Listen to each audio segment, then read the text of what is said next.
indoor trainer is made for training at home. At home. On Neo 2 you can train unplugged,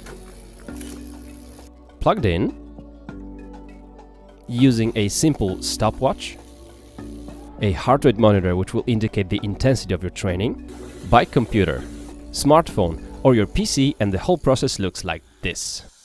Train, hydrate, eat, sleep, wake up fresh, repeat. Wake up fresh. Wake up fresh?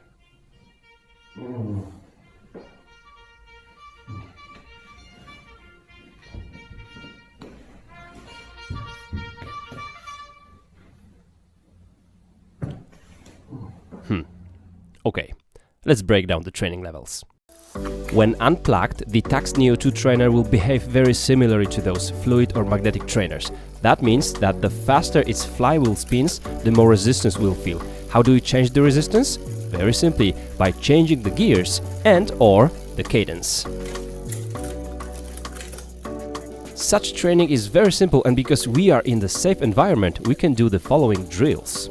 Controlling the knees, do they work more or less in line with the ankles, or do I push them too much to the outer side? In this way we will avoid many injuries and the pain.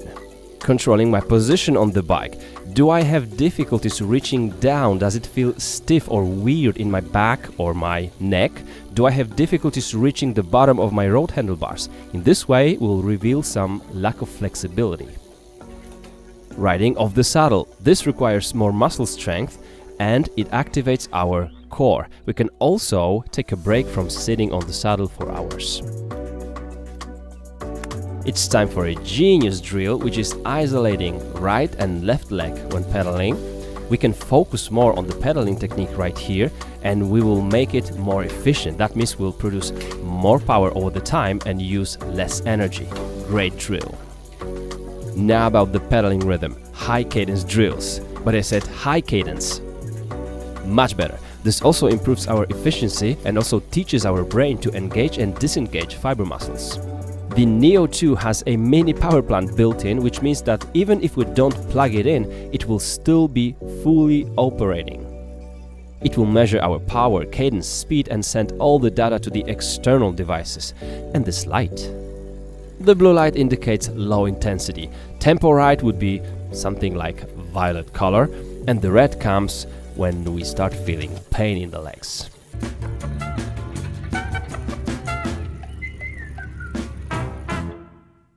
It's time for the second level, working with a bike computer or a compatible sports watch.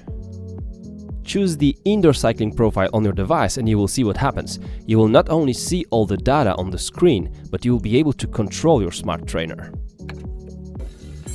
Now you can see the time of your training, your power, your cadence or pedaling rhythm and much more. Add a heart rate sensor and you will see how intense your work is. Your watch could measure the heart rate from the wrist. My trainer is still unplugged and you can see so many data here, like for example the balance between the right and the left side, the stroke and many other things that your coach will analyze. Controlling the resistance of your trainer during the ride is really simple. You simply tap minus in order to lower the resistance or tap plus in order to work harder.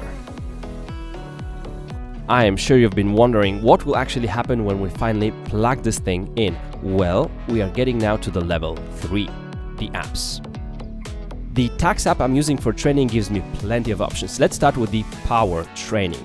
Well, we are not changing the resistance of the trainer right now, we'll be changing the power that we want to ride with, and we can change it during the ride also. For example, I've set 175 watts right here, which means that no matter my cadence or pedaling rhythm and no matter my gearing choice, the app will always try to set the resistance of the trainer so that I pedal with 175 watts. I simply cannot cheat right here. When I'm pedaling too light, like right now, the app will higher the resistance of the trainer so that I must work at 175. Now I'm trying to go over 300 watts, it lowers the resistance and I'm ending up at set 175 watts. This is one of the reasons I'm using my trainer all year round. Now the slope option. It's very simple. We are setting the resistance of the trainer just like setting the grade of the road that we are riding on. Of course, we can change the resistance during the ride, but once set, it remains the same, and our power output will depend on the cadence and our gears. Other features of the app we can opt for is many challenges we can participate in. We can do the test, which will set our training zones, and we can choose one of many training plans. A great option for training indoors and not getting bored is the Tacx movies. These are the interactive movies. That means that our device has the profile of the track that we are choosing saved, and so our trainer will simulate riding down the hill, up the hill, or even vibration of the cobblestones. And to be honest, my friends, like right now I'm riding through the cobblestones, this is the feature of the Tacx Neo 2 I'm switching off, because it gives me the feeling of being pulled by the chain and not feeling the vibration on the saddle. I don't like it. But the movies, yes, they will take you to the real world.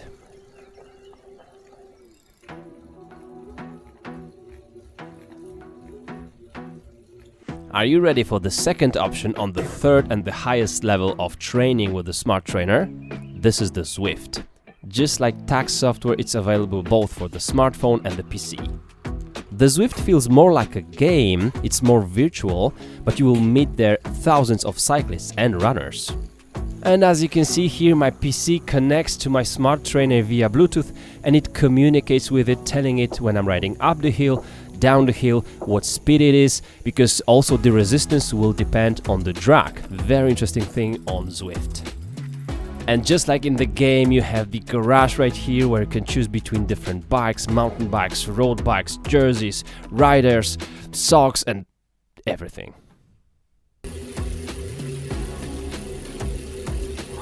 Yes, you can ride your mountain bike on the trainer. As for the compatibility, you get all the cams for the quick releases, like on my road bikes, through axle in the boost and non-boost system, so no problem with the compatibility. But if you have short crank arms, like 170mm on my bike, and long chain stays, you can have some issue with the cadence sensor. It's not a common issue, but I had it with this bike. You then inform Tacx about this problem and you will get a special extension for your bike. The drivetrain on the Tacx Neo itself is very silent, but you can hear these noises when it swings from side to side. It's very good that it's flexible because it saves our carbon frames and it makes riding off the saddle more realistic. Yet another feature of the Neo 2 which I love and which only works when it's plugged in is the virtual flywheel. I stop pedaling and it goes just like in the real world. When we disconnect it from the power source, it will work like this. When we don't pedal, we don't produce any electricity, thus the virtual flywheel will not work. But it doesn't mean that the thing isn't smooth when we do pedal. It feels very good. And now a couple of thoughts about the practicality of Tacx Neo 2. It's very easy to mount and dismount the bike from it, whether it's a mountain bike or a road bike. I use both. It's really easy to fold this thing down. It will still stand by itself and it's easy to store it maybe behind some furniture at your home. But the problems begin when you want to carry it. Yeah, there is no handle, which would be very practical. And this is why I carry it like that.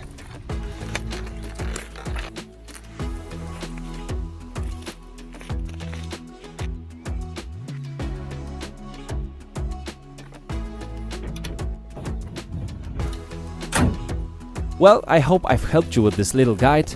And remember, train for your health and sweat. Sweating is really healthy. And of course, recover so that you can wake up fresh.